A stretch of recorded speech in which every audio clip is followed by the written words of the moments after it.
삼손하면 뭐 헤라클레스, 뭐 슈퍼맨 생각할 수 있는 그런 존재거든요. 전 600만 불의 사나이가 떠오르기도 합니다. 이걸 아시는 분은 저 연세가 좀 되셨다는 거예요. 여러분 저희 집에는 아들이 넷이 있어요. 지금 구정이잖아요. 그래서 이 친척분들을 또 복음 전하기 위해서 또 친척분들에게 또 우리 교회 올 수 있도록 여기 몇 군데 갔거든요. 친척분들을 만나면 제가 아들 넷이다 보니 이렇게 물어봅니다. 아빠는 저를 닮았는지 아내를 닮았는지 이야기를 하세요. 그럼 대체적으로 첫째와 둘째는 저를 닮았다고 하고 쌍둥이는 아내를 닮았다고 합니다. 여러분에게 좀 물어볼게요. 여러분은 쌍둥이가 누구를 가장 닮았다고 생각하세요? 아 그래요. 맞아요. 정답이에요. 하나님 닮았어요. 네. 제가 원하는 대답은 아니고 네. 누구 닮았어요? 아 그렇죠. 사모님 닮았죠. 아니 그것도 아니에요. 예 하나님 맞아요. 예. 자 여러분 서로 가장 닮았습니다. 예, 그래서 쌍둥이에요. 서로 가장 닮았습니다. 예. 여기에 오류가 있는 거예요. 쌍둥이거든요. 서로 그래서 닮았어요. 예. 성경의 사사들은 오늘 삼손이 사사거든요. 그 역할들이 서로 많이 닮았습니다. 그러나 그 중에 유독 다르게 삶을 산 사사가 있습니다. 바로 삼손입니다. 그래서 먼저 우리 삼손이 어떤 사람인가? 우리 이 시대는 먼저 그 신상털기 하죠. 프로파일을 좀 볼게요. 네, 삼손의 이름은 이게 프로파일 양력을 보면 삼손의 뜻은 태양과 같다는 뜻입니다. 첫 번째로 사사예요. 사사 어렵게 생각하지 마시고 영어로 judge예요. 재판장이라는 뜻이에요. 그때 재판장은 지금의 재판장보다 더 폭넓은 역할을 가지고 있었어요. 두 번째 나시린이었습니다. 히브리어로 성별된 사람, 그리고 13명의 사사들 중 가장 개인적으로 큰 능력을 가진 사람이었어요. 그리고 적에게 잡혀 죽은 유일한 사사였습니다. 예. 첫째 삼손은 사사였다는 것을 좀 보겠습니다. 사사가 뭐냐면 이스라엘 왕국이 세워지기 전까지 이스라엘 민족을 이끌던 지도자들이었습니다. 예. 그래서 이들은 이스라엘이 외세의 침략을 받을 때 갑자기 일어나서 위기에 처할 때 하나님이 부르세요. 그러면 나와서 이 사람들 세워서 이스라엘을 구원하셨습니다. 예. 이들을 사사라고 불렀습니다. 그래서 여러분이 들어본 이름이 있어요. 사사는 누구냐면 기드온도 사사였어요. 여자 사사가 있었습니다. 드보라. 그렇죠? 야 역시 열심히 성경 공부하고 계세요. 예. 열심히 강의도 들으세요. 그리고 삼손, 여러 사람이 있는데 여러분 사무엘도 마지막 사사였습니다. 이스라엘에. 예. 둘째로 삼손은 사사였을 뿐 아니라 독특하게도 사사 중에서 나시린이었습니다. 이 나시린이란 히브리어로 성별된 사람이란 뜻인데요. 이거는 무슨 말이냐? 일정 기간 또는 평생 동안 하나님 앞에 특별하게 살기로 헌신된 삶을 살기로 서원했던 사람들입니다. 예. 그래서 나시린으로 서원한 사람들은 세 가지 금기가 있었어요. 그만큼 거룩하게 살아야 됐고 구별된 삶을 살아야 됐는데 첫 번째가 포도주를 아예 입에 대지도 말라고 되어 있습니다. 알코올은 아예 입에 대지도 말라 그래요. 두 번째로 머리털에 칼을 대지 말라 그러죠. 깎지 말라 그래요. 세 번째로 뭐예요? 시체를 만지지 말라. 특별히 레인들 제사장들 이야기할 때 시체 만지지 말고 부정한 것이니 그러면 장막 밖에 나가서 며칠 있다가 씻고 와야 되고 막 그랬어요. 그만큼 구별된 삶을 살아야 됐어요. 죽어있는 것들을 만지면 안 돼요. 자, 세 번째에서 삼손은 뭐예요? 13명 중에 가장 큰 능력을 가진 사람이라고 그랬거든요. 사사였거든요. 여러분 첫째 기드온이 첫 번째 그 사사였는데 기드온은 300용사가 있죠. 사실은 32,000명이 모였는데 300명까지 줄인 거고 그리고 그 적군이었던 약 15만 명을 300명으로 무찌르게 됩니다. 하나님이 함께 하심으로. 대단하죠? 근데 사사들 중에서 개인적 능력으로 볼 때 이 삼손이 가장 뛰어난 걸 볼 수 있습니다. 100명이면 100명, 1000명이면 1000명. 그냥 실제로 1000명까지만 그렇게 해서 나와 있지만 이 사람은 10,000명까지도 할 수 있을지도 몰라요. 그만큼 뛰어나 잠재력을 모르겠어요. 하나님 주신 능력을 모르겠다는 거죠. 그래서 이 사람을 그냥 표현할 때 영어 표현으로 원맨 암이라고 합니다. 이 한 사람이 그냥 군대예요. 한 사람이 군대예요. 예. 이게 어마어마한 능력이라는 거 군대에 있은 분들은 아실 거예요. 그렇죠? 예. 그래서 이런 능력을 가진 사사는 성경 전체를 통틀어서 사사 중에서만 아니고 성경 전체를 통해서 삼손 한 명뿐이에요. 혹시 어벤져스를 아는 분 계세요? 우리 건도는 알 텐데 타노스 같은 존재입니다. 물론 타노스가 죽기는 해요. 나중에 삼손도 죽습니다. 어마어마한 힘을 가졌어요. 어마어마한 힘을. 네 번째로 적에게 잡혀 죽은 유일한 사사입니다. 삼손은 그 엄청난 능력에도 불구하고 적군에게 잡혀서 죽은 유일한 사사예요. 능력이 뛰어난데 어떻게 잡혔을까? 그래서 특별히 이 잡혔다는 의미가 우리에게 주는 의미가 뭐냐면, 사사기를 보면 사사들은 전쟁에서 패배를 한 적이 없습니다. 아무리 전쟁이 불가능하고 어려운 상황이고 불리해 보여도 하나님께서는 반드시 승리하게 하셨습니다. 그래서 그런데 패배한 것도 모자라 삼손은 잡혀서 죽고 말았습니다. 사사 중에서 유일합니다. 예. 근데 저는 이런 삼손의 이야기를 들으면서 학창 시절에 삼손의 이야기를 처음 접하고 그 결과를 들었을 때 이해가 되지 않은 부분이 있어요. 삼손 이야기를 듣다 보면 제가 학창 시절에 품었던 궁극점이 떠올랐어요. 분명 삼손은 큰 능력을 가졌던 사람이고 하나님께서 선택하신 사람이었는데 머리털 깎였다고 적군에게 잡혀 죽였다는 게 저를 헷갈리게 했어요. 하나님은 머리털이 없어도 가능케 하신 분이잖아요. 사실은 사사에게 머리털에게 능력이 있는 건 사실이지만, 여러분 이 부분은 어떻게 생각하세요? 그리고 오늘 이 설교를 위해서 준비하면서 보게 될 때 삼손은 도대체 어떤 사람일까? 삼손은 하나님의 나라의 영웅인가? 아니면 제멋대로 살다간 좀 표현을 좀 심하게 해서 망나니인가? 라는 질문을 던져봅니다. 헷갈리는 인물인 거죠. 근데 이것이 하나님 나라의 영웅인가? 혹은 우리의 인생의 망나니로 같은 건가? 라는 이것이 삼손이 우리에게 던지고 있는 인생의 메시지라는 겁니다. 이걸 오늘 이야기하고자 하는 겁니다. 그래서 성경을 통해서 한 인물을 통해서 하나님은 어떻게 역사하셨고 여러분 마음속에 한번 돌아보시기를 바랍니다. 아멘. 여러분 하나님의 주신 인생의 목적을 이루기를 원한다면 하나님 앞에서 믿음이 확실한 인생을 살라는 것입니다. 그렇지 않으면 우리의 인생도 삼손처럼 헷갈린 인생이 될 수 있다는 겁니다. 삼손의 인생을 한마디로 요약하자면 혼합 인생입니다. 신테시시즘이라 그래서 우리 혼합주의도 신학에서도 굉장히 위험한 그 요소로 보고 있거든요. 여러분 밖에 있는 이단인 게 아니고요. 교회 내 혼합주의를 굉장히 위험하게 보고 있습니다. 신학적으로. 복음을 아니고 바울도 계속 이야기하고 있던 게 다른 복음이 그거예요. 혼합주의가 들어오면 복음을 이야기하는 것 같은데 그걸 섞어버려요. 이게 굉장히 위험합니다. 예. 분명히 하나님을 섬기는 것 같긴 한데 뭔가 다른 불순물이 섞여 있는 거죠. 뭔가 섞여 있어요.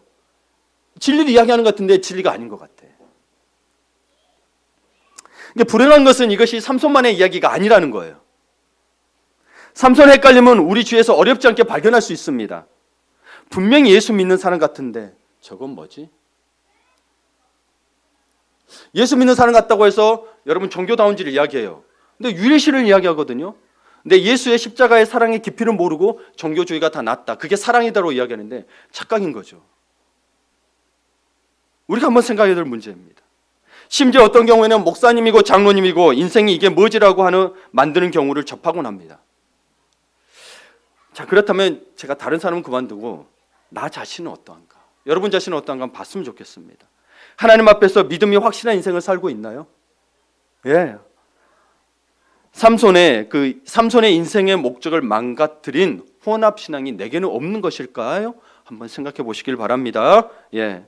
여러분 모든 인간, 그러니까 믿는 자든 믿지 않는 자든지 인생의 목적이 주어집니다. 왜냐고요? 우리는 스스로가 창조자가 아니기 때문입니다. 창조자는 여러분이 뭔가를 사업을 계획하고 뭔가를 만들 때 목적이 있잖아요. 아이들 재미로 만드는 것도 목적이잖아요. 우리가 뭐 핸드폰을 만들고 슈퍼컴퓨터로 AI를 만드는 것도 목적이 있죠. AI도 결국은 인간이 만든 거기 때문에 제가 어떤 강의를 들었는데 오차 범위가 인간하고 10%밖에 차이가 안 난대요. 인간이 60%를 만들다 그러면 AI는 70%밖에 안 되는 거예요. 100%가 안 된대요. 절대 안 된대요. 여러분 생각해 보세요. 근데 우리는 AI에 대해서 기대를 하는 게 뭐예요? 100% 완벽할 거라고 생각하죠. 근데 그걸 만든 사람이 누구예요? 인간이에요.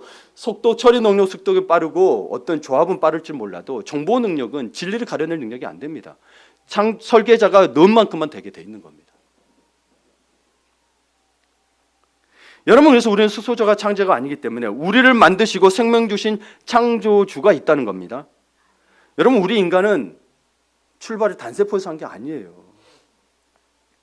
아인슈타인의 상대성 이론에도 물질의 근원, 우주의 근원을 설명하지 못하는 허점이 있어서 상대성 이론이 완벽하다고 하지만 허점이 있어서 스티븐 호킹이 빅뱅 이론을 만들어냅니다. 이 빅뱅 이론이 뭐예요? 대폭발, 우주 팽창론이라는 건데 그렇다면 여러분 우주가 폭발하고 팽창했다면 우주 스스로 존재하고 폭발했나요? 여전히 근원은 못 밝히고 있습니다. 여전히 모든 물질의 근원, 에너지의 근원을 발견하지 못하고 있는 것이 현재 과학의 한계입니다. 상대성 이론이든 빅뱅 이론이든 결국에는 물질이 있으면 에너지 있다라고 기본적인 원리를 두고 하고 있거든요. 근데 그 물질은 어떻게 생겼고 에너지는 어떻게 생겼냐는 거. 이건 못 밝혀요. 우리는 모든 물질과 에너지의 근원이 출발이 I am who I am. 나는 스스로 있는 자라고 밝히신 절대자가 아니고는 불가능하다는 거죠. 이분조차도 누가 만들어냈다면 그 위에 또 누가 있는 거죠. 스스로 있지 않고는, 그러니 자신을 드러냈을 때 나는 스스로 있는 자라고 나타내신 게 얼마나 뛰어난 말이고 우리에게 밝힐 수 있는 최고의 말인 줄 모릅니다.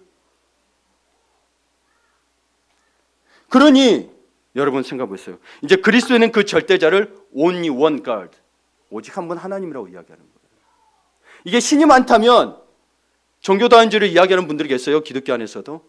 신이 많다면 그럼 진리는 어디 있죠? 누가 진리죠? 너무 더 혼란스러워요. 오직 한 분, 한 명이 있기 때문에 진리가 더 명쾌한 거예요. 그리고 지금 수천 년을 걸쳐도 변하지가 않고 있고, 이게 가짜라면 변했어야 됐죠. 근데 이걸 왜곡시키기 위해서 수많은 사람들이 왜곡하고 있고 역사를 만들어내고 있습니다. 역사학적으로 그리고 고고학적으로도 이게 오히려 예수를 역사적 사실이 아니라고 밝히러 갔다가 오히려 더 역사적 사실을 알게 되고 믿는 사람들이 허다합니다. 우리나라는 그걸 연구한 사람이 없어서 그렇지 외국은 그런 사람들이 허다합니다. 여러분 그때 영화 보셨잖아요. 신은 죽지 않았다 했어도. 자기는 역사학자가 가지고 예수님이 역사학자가 아닌 걸 밝히려다가 증거가 어마하게 나오니까 믿지 않고는 못 베겠더래요.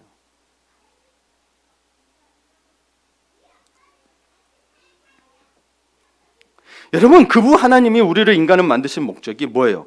하나님을 영화롭게 하고 찬양하는 것입니다. 곧 그분 창조주를 영화롭게 하고 찬양하는 것이 우리 인간에게 가장 좋은 것이기 때문이에요. 왜? 창조주의 목적이 거기 이렇게 들어있으니까. 우리 피조물이 마치 창조자처럼 산단 말이에요. 여러분 코로나 바이러스 피할 수 있는 분 계세요? 가서 접하면? 그걸 발견한 의사도 지금 감염됐다잖아요. 뉴스를 들으니 중국 전체를 지금 통제에 들어가기 시작했습니다. 홍콩은 아예 중국 토립 아예 다 막았어요. 여러분 봐봐요. 신종이 생기면 우리는 그 이겨낼 힘조차도 없는 거예요. 그런데 왜?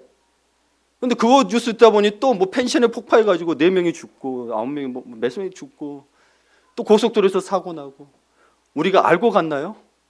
아니잖아요.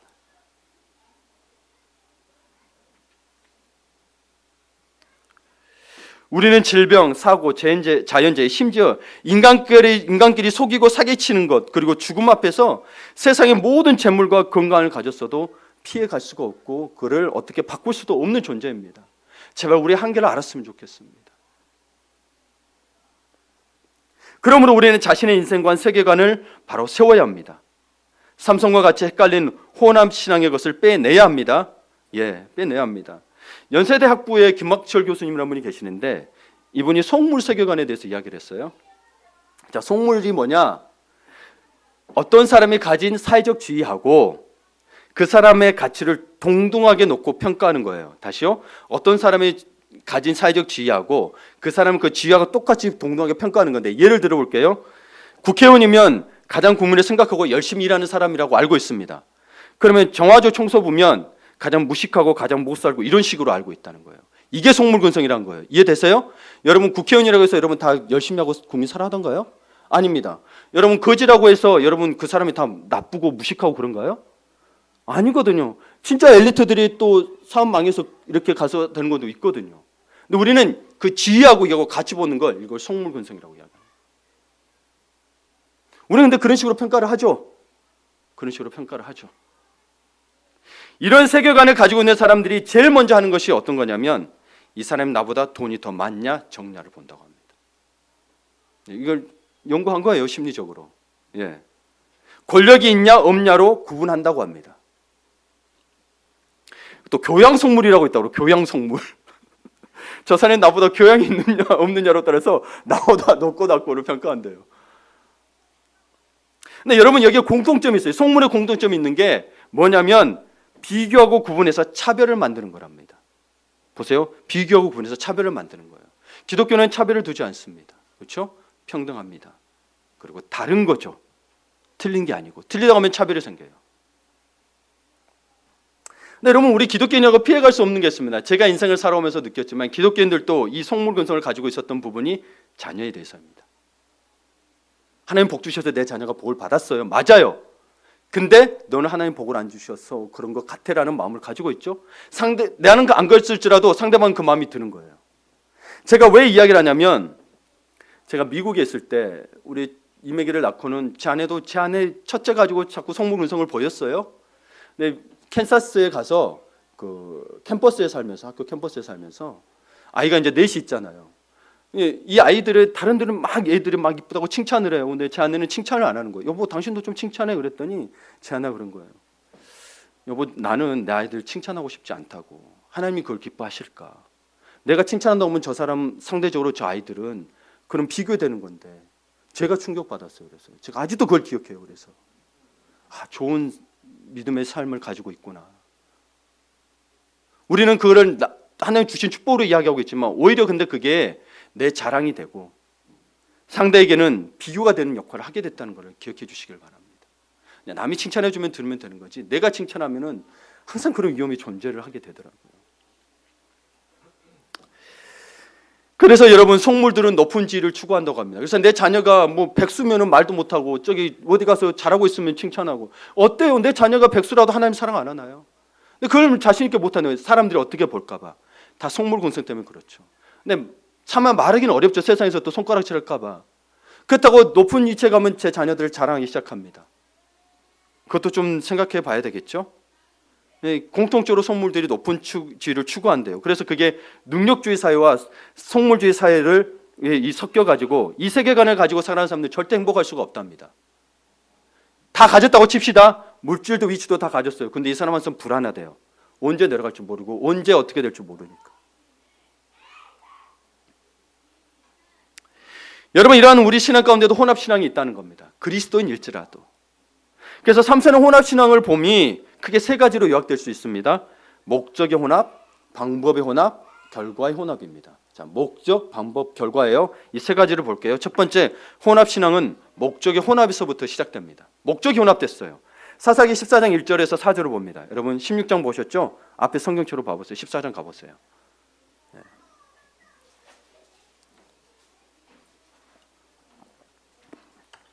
1절에서 4절, 제가 빨리 읽어볼게요. 삼손이 딥나에 내려가서 거기서 블레셋 사람의 딸들 중에서 한 여자를 보고 올라와서 자기 부모에게 말하여 이르되 내가 딥나에서 블레셋 사람의 딸들 중에서 한 여자를 보았사오니 이제 그를 맞이하여 내 아내로 삼게 하소서 하매 그의 부모가 그에게 이르되 내 형제들의 딸들 중에나 내 백성 중에 어찌 여자가 없어서 내가 할례 받지 아니한 블레셋 사람에게 가서 아내를 맞으려 하느냐 하니 삼손이 그의 아버지에게 이르되 내가 그 여자를 좋아하오니 나를 위하여 그 여자를 데려오소서 하니라. 그때에 블레셋 사람이 이스라엘을 다스린 까닭에 삼손이 틈을 타서 블레셋 사람을 치려 함이었으나 그의 부모는 이 일이 여호와께로부터 나온 것인 줄 알지 못하였더라. 자, 여러분 여기에서 보면 삼손이 블레셋 딥나 여인과 결혼을 하겠다고 합니다. 여러분 그 당시 모세에게 주신 율법에 의하면 허용이 안 되는 거죠. 이스라엘 지도자라는 사사가 이방 여인과 결혼하겠다는 겁니다. 그런데 그래 안 되는데 한데 4절을 보니 삼손의 설명이 나옵니다. 뭐라고요? 진짜 결혼하려는 것이 아니고 핑계를 잡아서 블레셋 사람을 치려는 하나님의 계획이라고 합니다. 여기 그런 여러분 그럼 그렇지 하고 이해가 되죠. 그런데 이상합니다. 오늘 보셨던 16장 1절을 봅니다. 16장 28절부터 보셨는데 16장 1절을 봅니다. 삼손이 가사에 있는 기생집에 들락거립니다. 그래서 이게 뭔가 하고 또 읽어보고 4절까지 가보세요. 4절을 보니 뭐예요? 소래골짜기에 들릴라를 라는 여자와 사랑에 빠졌습니다. 헷갈립니다. 딥나 여인과 결혼하겠다는 삼손의 진위가 의심케 되는 겁니다. 그렇죠? 분명 하나님께로부터 나온 계획이라고 14장 4절에서 이야기했는데 13편으로 16장을 보니 그냥 자기가 좋아서 하는 것 같습니다. 정말 블레셋을 치려고 하는 것이었다면 여호수아처럼 명확해야 되는 거예요. 나와 내 집은 여호와를 섬기겠노라고 담대히 나가야 되는데 자꾸 여인들에게 갑니다. 삼손의 진짜 목적은 무엇이었을까요? 하나님을 위해서기도 하고 딥나의 여인이 예쁘기도 하고 가사의 기생이 매력적이기도 하고 소래 골짜기에 들릴라를 사랑하기도 하고 헷갈립니다. 이거 우리는 짬뽕이라고 그러죠. 짬뽕입니다. 목적의 혼합입니다. 목적이 혼합됐어요. 원래 하나님이 치라고 했던 계획에서 벗어나서 자꾸 거기에 같이 집어넣는 거예요. 그렇다면 오늘날 우리는 어떤가요? 분명 주를 위하여 하긴 하는데 돈도 좀 벌고 싶고 이왕이면 성공도 좀 하고 싶고, 여러분 돈 벌지 말고 성공하지 말라는 이야기가 아니고 하나님을 이용해서 하는 게 있단 말이에요. 하나님 믿으면 복 받을 거니까 이거 하면 이렇게 하고, 헌금할 때도 이렇게 하면 더 줄 거라고 하는데 그게 아니죠. 헌금의 가치는 하나님 앞에 감사하지 내가 더 받기 위해서 하는 게 아니라니까요. 주를 위해서 하긴 하는데 저 자매가 예쁘기도 하고, 우리 안에도 삼손이 있지 않은가요? 저 자매가 제 배우자라는 응답을 받았습니다 라고 어느 형제가 상담을 받았습니다. 제가 아니 어떤 목사님한테요. 왜 저 자매인데 믿음이 좋습니다. 믿음은 저 A 자매가 더 좋지 않아? 이야기를 나눠보니 주 안에서 비전이 같습니다. 내가 알기로는 비전은 B 자매가 더 같은 것 같은데 기도를 많이 합니다. 기도는 C 자매가 훨씬 많이 하는데 기도자야. 점점점. 솔직히 말해봐. 예뻐서 그렇잖아. 어느 목사님이 형제들과 결혼 상담을 하면서 흔히 오가는 대화의 내용을 제가 책에서 보고 발췌를 한 건데요. 주님의 이름을 들먹이기는 하는데 다른 마음도 같이 있다는 겁니다. 목적의 혼합입니다. 주님의 기업이라고 크게 써붙이기는 했는데 실은 그냥 자기가 하고 싶은 일을 하는 겁니다. 2000년대 초반에 제가 파트타임으로 사역하던 교회에서 어느 권사님과 집사님이 동업을 해서 식당을 개업했어요. 그래서 목사님 보고 예배를 보려드리려고 했죠. 그래서 사업 잘 되게 예배를 드려달라니까 당연한 거죠. 그렇게 했는데, 그런데 그게 말입니다. 그게 조개구이집을 한다고는 했지만 대부분의 수입은 술에서 나온다는 겁니다. 이게 참 딜레마입니다. 참 딜레마입니다. 그런데 이게 목사에게도 있다는 겁니다. 제 안에 삼손, 목사들의 마음에도 삼손이 발견할 수 있는데요. 주를 위해 목회를 한다고는 하지만 그래도 이왕이면 성공적인 목회를 하고 싶고, 주를 위해 교회를 섬기지만 이왕이면 큰 교회를 섬기고 싶은 것이죠. 그렇다면 여러분, 저도 이거에 있어서 물어보는 거예요. 제가 스스로한테, 제가 열심을 내는 것은 주를 위한 것일까요? 아니면 나를 위한 것일까요? 예, 주를 위해서 하고 싶어요. 정말로. 때로는 나를 위해서가 될 수 있다는 게 문제라는 거예요. 밤잠을 줄여가며 때로는 집에 안 들어가면서 못 들어가면서 설교를 준비하는 것이 주를 위한 것일까요? 아니면 사람들의 칭찬을 얻기 위한 것일까요? 네, 그러기를 기도해 주십시오. 수원 하나교랑의 고성준 목사님이 계십니다. 수원 하나교회. 이분은 서울대 출신이고요. 버클리에서 박사학위를 받으신 분이세요. 이분의 이야기를 좀 들려드릴게요. 교회를 개척하고 몇 년이 흘렀을 때다. 곧 사람들이 몰려올 것이라는 기대와는 달리 교회 성장은 더뎠다. 1년이 지나도 여전히 상가 건물교회, 2년이 지나도 여전히 상가 건물교회, 3년이 지나도 여전히 그 교회. 점점 위축되기 시작했다. 그때 아는 목사님에게서 연락이 왔다. 유명한 큰 교회 목사님께서 나에 대해 들으시고는 멘토가 되어주고 싶으니 찾아오라는 것이었다. 내 안에 소리쳤다. 드디어 내게도 기회가 왔구나. 목회도 역시 줄을 잘 서야 해. 내 안에 삼손이 이야기했다. 기회를 이용해. 너도 성공할 수 있어. 이름을 알리고 교회를 키우려면 더 없는 기회야. 교회를 성장하는 것이 주님의 뜻이잖아. 나는 헷갈렸다. 내가 지금 주의 일을 하려는 것인지 줄을 잘 서려는 것인지 스스로도 혼란스러웠다. 하나님께서 물으셨다. 너는 성공하고 싶어서 목회를 시작한 거냐? 아니면 주의 일을 하려고 시작한 거냐? 종곡을 찌르셨다. 그래도 하나님, 교회가 부흥하는 게 좋은 거 아닌가요? 나도 누군가 멘토가 필요하다고요. 멘토가 없는 것이 좋은 것은 아니지 않습니까? 내 안에 삼손이 항변했다. 멘토가 필요 없다는 뜻이 아니라 네가 진짜 원하는 것이 무엇이냐? 성공이냐 아니면 충성이냐? 성공이냐 아니면 충성이냐? 하나님과의 씨름이 며칠간 계속되었다. 그러나 감사하게도 하나님은 삼손보다 더 집요하셨다. 주님 원하시는 대로 하시옵소서. 찾아가지 않겠습니다. 결국 소개해 주신 분에게도 죄송하게도 찾아뵙지 못했다. 주께서 말씀하셨다. 주께서 찾으시는 사람은 슈퍼스타나 영웅이 아니라 무익한 종이라고 예수님께서 제자들에게 말씀하셨습니다. 누가복음 17장 10절에 보면 같이 읽어보겠습니다. 같이 읽어볼까요? 시작. 이와 같이 너희도 명령받은 것을 다 행한 후에 이르기를 우리는 무익한 종이라 우리가 하여야 할 일을 한 것뿐이라 할지니라. 아멘. 예수님이 제자들이 많은 역사들을 했어요. 근데 우리는 무익한 종이라 그냥 우리가 해야 될 일 했던 것뿐이에요. 교회도 이래야 되는 거고 목사도 이래야 됩니다. 네. 두 번째, 목적이 혼합되면 반드시 혼합되는 게 있는데 방법이 혼합이 됩니다. 사사기 15장 15절에서 16절을 봅니다. 16장 앞에 있죠. 15장에 15절에서 16절을 봅니다. 같이 읽어볼까요? 자, 시작. 삼손이 나귀의 새 턱뼈를 보고 내밀어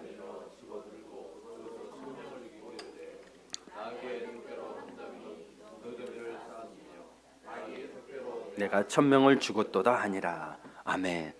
예, 제가 젊을 때도 보고 나중에도 보면 이 삼손이 너무 대단해요. 이런 것만 보면 나귀의 턱뼈 하나로 1000명을 죽였어요.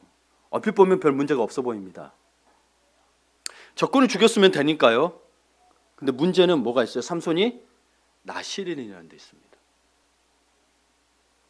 죽은 것을 만진 것이 금지되어 있단 말이에요. 그러면 하나님과의 관계 서약을 깨는 거예요.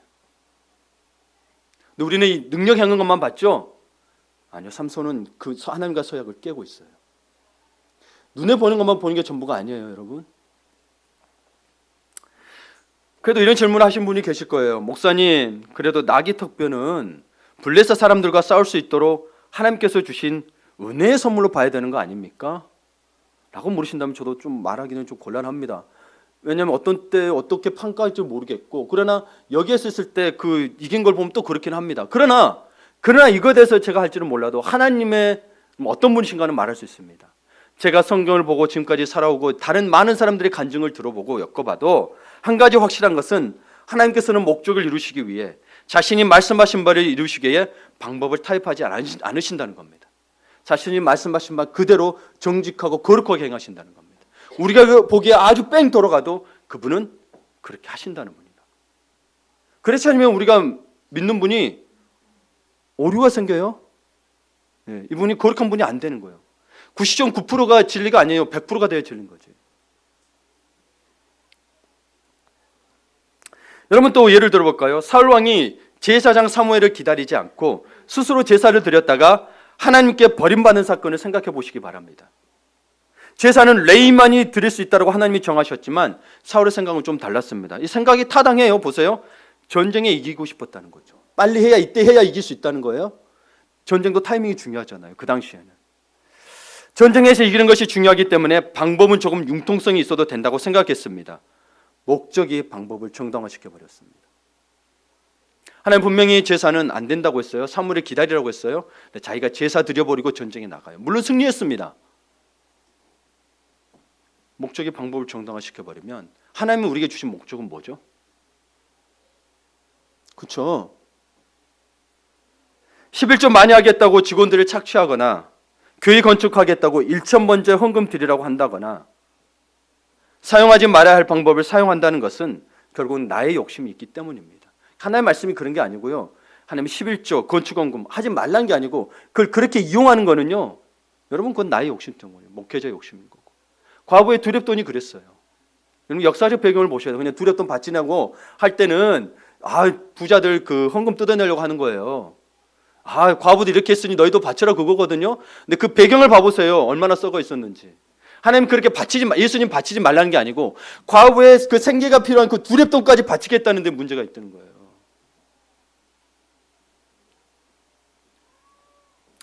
여러분 목적과 방법이 혼합되면 결과는 어떻게 됐어요? 당연히 혼합됩니다. 당연히 혼합됩니다. 목적과 방법이 혼합된 사람은 그 인생의 결과 역시 혼합의 열매를 거두게 됩니다. 오늘 16장 30절을 함께 읽습니다. 삼손이 이르되 블레셋 사람과 함께 죽기를 원하노라 하고 힘을 다하여 몸을 굽히매 그 집이 곧 무너져 그 안에 있는 모든 방백들과 온 백성에게 덮이니 삼손이 죽을 때에 죽인 자가 살았을 때에 죽인 자보다 더욱 많았더라.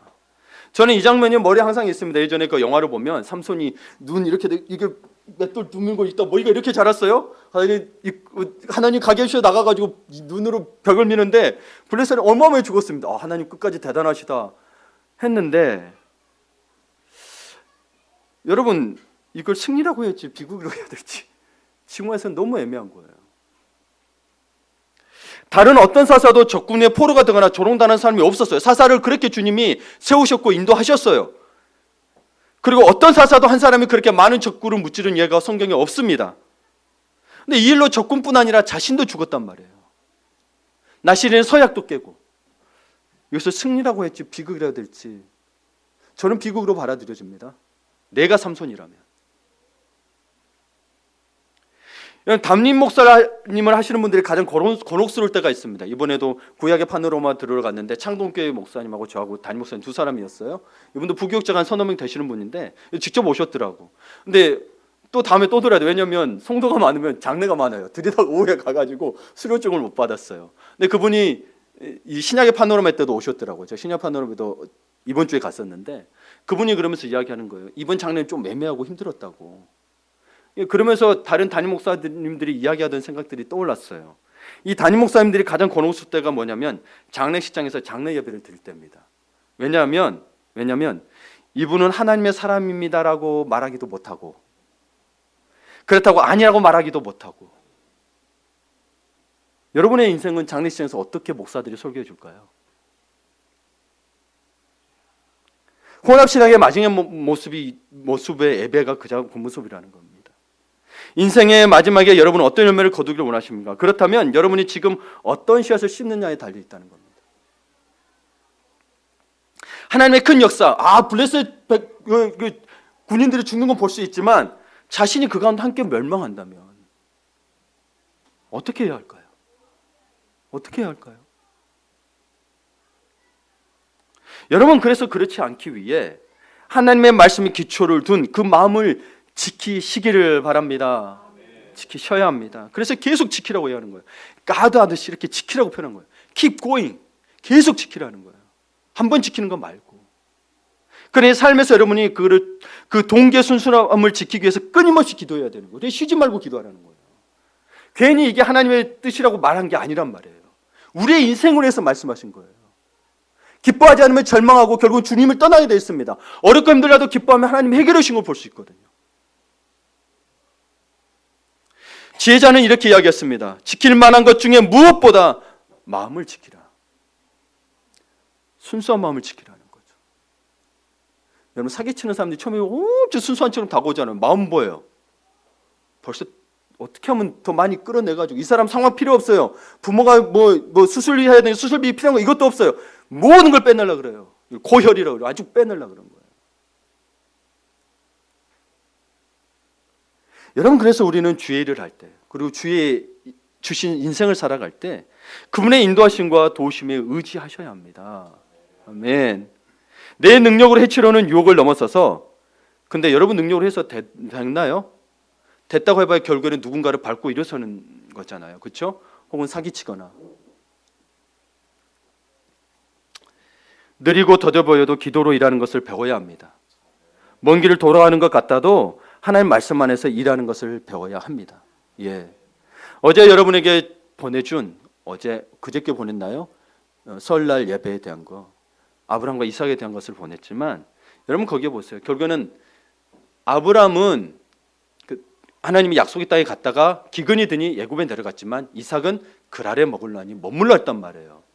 그는 아브라함의 순종이 자녀에게 이어진 게 아니고 신앙을 이어졌다면 그게 순종하고 기도하는 건 자녀가 해야 아버지에게 주셨던 약속이 자녀에 대해도 계속 이루어지고 430년 뒤에 이스라엘 민족의 역사가 이루어지는, 큰 민족이 이루어지는 역사를 보게 되는 거죠. 우리는 다시는 우리 세대에서만 이루려고 하지 마세요. 아버지의 주신 게 있다면 자녀들이 순종하지 않으면 안 돼요. 그렇다고 믿음이 없다, 그런 부분이 아니고 부모들이 믿을 때는 주신 약속이 있다니까요. 특히 1세대들에게는. 저희 어머니도 저에게는 1세대입니다. 그럼 2세대인 저희 형제들이 그 복음의 말씀에 따라서 잘 지켜내야 돼요. 때로는 방황하고 힘들고 어려울 수 있지만 그래야 주신 약속들이 이루어져 가고, 저는 그 약속들을 보고 있고, 저는 그 그 약속들을 순종하면서 보게 되는 것을 보면서 저도 방황하고 좀 망나니 같았어요. 뭐 삼손이만 그랬겠어요. 근데 그 속에서 죄가 있는 것에 은혜가 더한다고, 참 저는 그 말이 그래서 좋습니다. 로마서 8장이 너무. 여하튼 먼 길을 돌아가는 것 같아도 하나님의 말씀 안에서 일하는 것을 배워야 합니다. 결과에 연연하지 마시기를 바랍니다. 동기와 방법에 성공했다면 이미 성공한 것이지 결과가 성공을 증명하는 것은 아닙니다. 예, 하나님은 중심을 보시는 분이기 때문입니다. 아멘. 우리 함께 기도합시다. 이서모 좀 불러주세요. 예. 나의 마음을 전공과 같이 이렇게 찬양하고 우리의 마음을 정말 주님 앞에 순수하게 드렸으면 좋겠습니다. 그분은 우리를 만드신 분입니다. 제발 그걸 놓치지 마십시오. 그분을 만드신 분이 우리가 가장 잘 되기를 바라세요. 근데 우리는 자꾸 우리의 욕심에 따라서 우리의 하나님을 만들어내요. 이게 팀 켈러가 이야기한 자기가 만든 우상이래요. 하나님이래요. 자기가 만든 하나님, 자기가 만든 신이라고 표현을 해요. 우리는 그 신을 섬기고 있습니다. 교회를 다녀도. 그걸 버리지 않으면 진짜 하나님을 만나지 못합니다. 다시 한번 이야기합니다. 여러분을 만드신 분이 하나님이십니다. 제발, 제발. 그래서 성경에서 계속 나옵니다. 먹고 사는 문제 그것조차도 만개라. 제가 여러분에게 여러 번 이야기했죠. 저는 하나님 보내신 곳에서도 다 성경에 썼더니 아주 하나님이 채워주셨어요. 저는 몰라요. 누군가를 통해서 또는 사람을 통해서 일하시지만 하나님은 사람은 신뢰하라고 하지 말라고 하십니다. 여러분, 우리 주님을 붙드시고 주님 주신 새로운 역사를 쓰셨기를 바랍니다. 아멘. 아멘.